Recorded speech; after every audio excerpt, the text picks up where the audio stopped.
How are you growing your business? In less than 15 minutes, I'll be sharing with you why you should really stop and think about this question. Ask yourself this question. Like and share this video if you get value from it. Hi y'all, I'm Dr. P. Thanks so much for joining me. I'm a strategic business coach and I've been a school psychologist for about 10 years in K-12 schools in the US. I love coaching, mentoring, teaching, consulting, and I'm also a part-time professor for online graduate psychology courses, right? So really enjoy doing what I'm doing. So have you seriously ever stopped and asked yourself this question? How am I growing my business?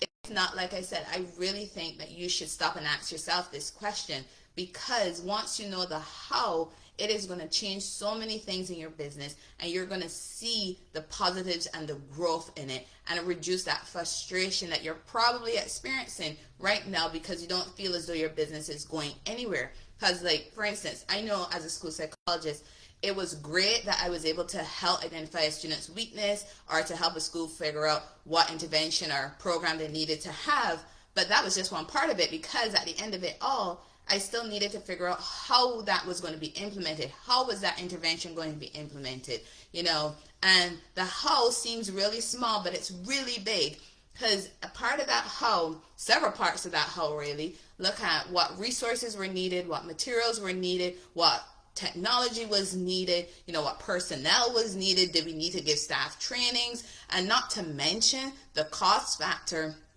and how we're actually going to measure that progress towards the goal. You know, the whole reason why we picked the intervention in the first place. How are we going to monitor that it was working, that it was effective, that we should continue to use it, you know? So those things got me to thinking that I do look at things similarly as a business coach, because when you're looking at your how, at least when I'm looking at my how, there's several things that go into that how. There's so many compartments, so many things that go into that. And when they all go together, they help you. They're that driving force in your business to move your business from where it is right now to where you want it to be. But in order to get from here to there, guess what? You have to know your how. You need to know your how of your business. And I do go into the how in that free ebook resource that I'll be releasing tomorrow, because I do highlight why that how is important in there. So you follow me, you know that I like examples, right? So let me give you an example about this how and why this how is important. Say, for instance, you wanted to go from Seattle, Washington to Miami, Florida. And if you're familiar with the US, you know that's quite a distance, right? And if you're not, I can tell you this. According to Google Maps, it is, if you drive, it is about 3,297 miles. You know, that's how far apart those two places are. Seattle, Washington, Miami, Florida. So there's several ways in which you can get there. So again, how will you get there? How will you get from Seattle to Miami? Let's just think about this. You can pull up a map of the US if you want to, because you can see it's quite a distance. It's like from one end to the other end when you're looking at the US, right?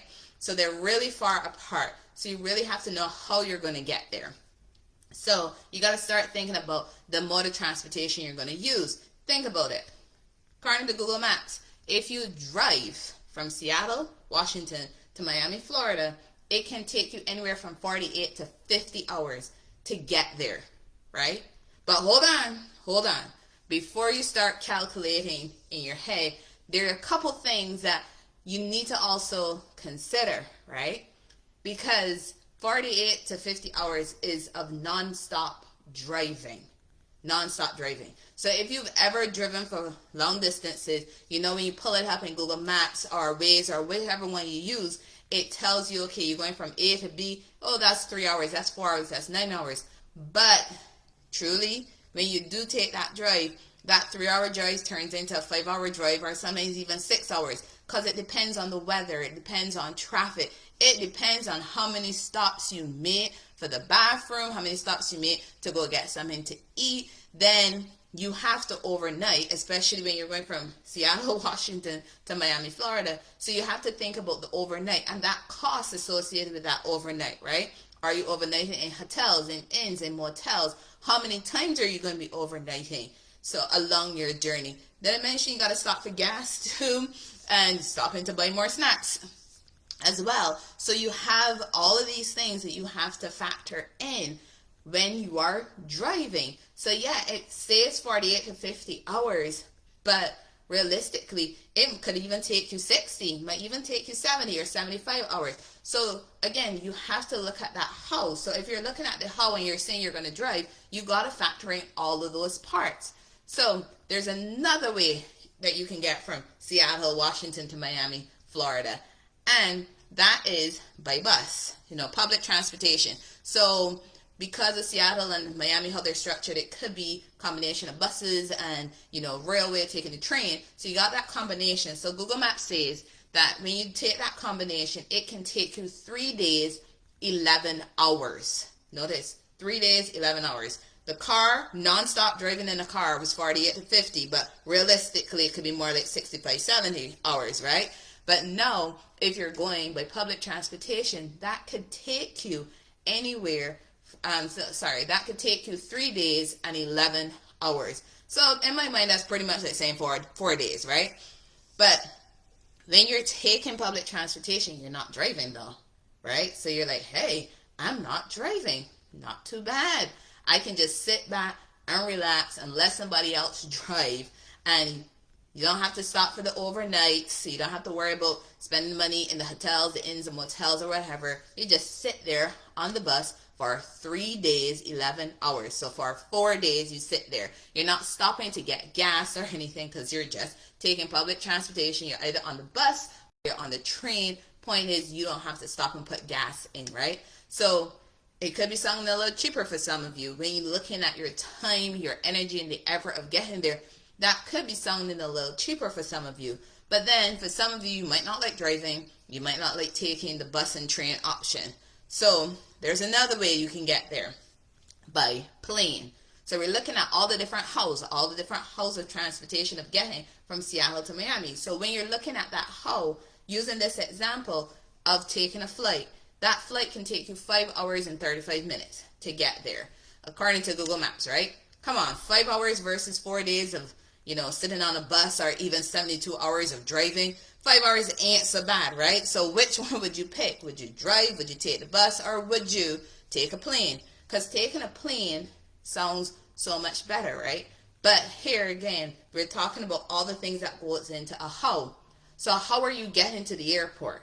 Are you going to drive, or is somebody driving you there? Think about it.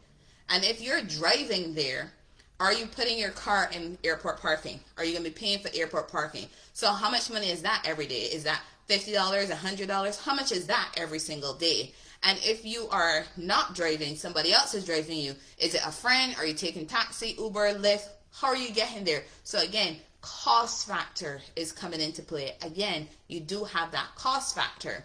So then once you get to the airport, some other things you got to consider is food. You get there, you're going to get something to eat, right? Because by the time you prep to go to the airport, you get hungry, you got to eat. And for those of you who travel, airport food can be quite pricey. So you get to the airport, you get something to eat. But just before you board your plane, guess what? You might decide, let me buy something to eat. Because on a 5-hour flight, they're not giving you any decent food. If you like cold sandwiches and snacks, fine. That's all for you. You can buy it from the plane. But if you like warm sandwiches or warm meals or something a little more foody than bread, you might decide that you want to buy something to take on the plane. And especially buy something that you like. So you buy it and you take on the plane. Another cost. Then when you land in Miami, how are you getting from the airport? Are you driving? Or somebody picking you up? Are you taking taxi, Uber, Lyft? Or are you renting a car? If you're renting a vehicle, then you got to factor in how much it is to rent the vehicle for every day you're there. Because if you're in Miami for 5 to 7 days, then you're renting. Don't forget, if you drove to the airport in Seattle and put your car in parking, your car is also sitting down there for 5 to 7 days, and you're paying for that too. So you have to look at all of these costs that you're looking at, right? And just for the fun of it, Google Maps also included how long it would take you if you walk or rode a bicycle, and just share those ones with you. So if you had to walk, according to Google Maps, it would take you something like 1,088 hours to get there. And if you rode a bicycle from Seattle to Miami, it will take you 285 hours. But I'm not going to go into the details of, all the things involved in those modes of transportation, because I think you're kind of getting the picture with how I explained the driving, the taking public transportation, and the plane. So you have all of these three different ways in which you can get there. So remember, our big question is the how. So that how is crucial. How you're going to get there looks at all those things I talked about. It looks at the cost factor. It looks at the resources. It looks at the materials. It looks at the time that it takes. So you're not just thinking about you. That how factor brings into play so many different things. And just like taking a flight from Seattle to Miami, it's the same thing with our businesses. When we're looking at moving our business from where it is right now to where we want it to be, we have to ask ourselves, how are we going to get there? How are you going to make that journey? And what is involved in that how? Because you thinking, hey, I want to move from having 0 customers to having 100 customers. That's great. That's awesome. But how are you going to go from 0 to 100? What are you going to be investing in yourself and in your business to grow it from 0 customers to 100 customers? If you're looking at how much money you make, again, moving from $0 a month to $1,000 a month, okay, great, I get that. But how are you going to make that move? Because remember, at the beginning of this, I shared some things in my school psychology experience I'm also using in business. And that is looking at what resources do you need? What materials do you need?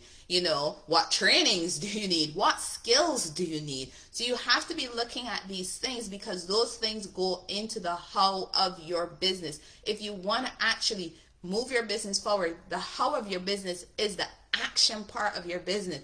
This is what helps you to take those actions to get from point A to point B or point C, D, whatever, whichever is your point that you're going forward to.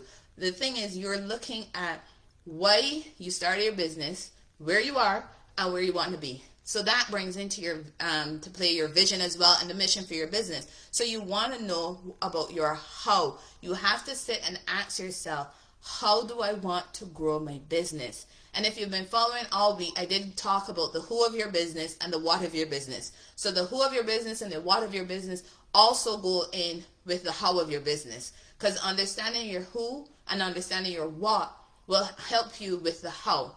The how, knowing how to move forward is important. But you also need to know how the what and the who come into play to moving and taking action and getting your business to go forward. You want to make that forward positive growth in your business so that you can succeed, not just in your first year, not just in your first 5 years, but beyond that. You want to be one of those businesses that stick around beyond 10 years. That's why knowing your how is going to help you get there. But let me be honest, the how is not one thing.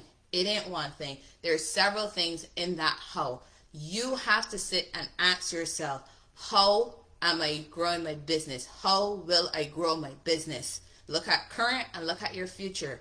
And in that free ebook that I'm talking about that I'll be sharing tomorrow, it does have in 2 of the important parts of the how to help get you some ideas of what you need to have in place so that you can take your business and grow it to the next level. Because really want to see that you guys succeed in growing your business. So message me if you want to get more information. Thank you so much for joining me. Remember, solutions plus actions equals results.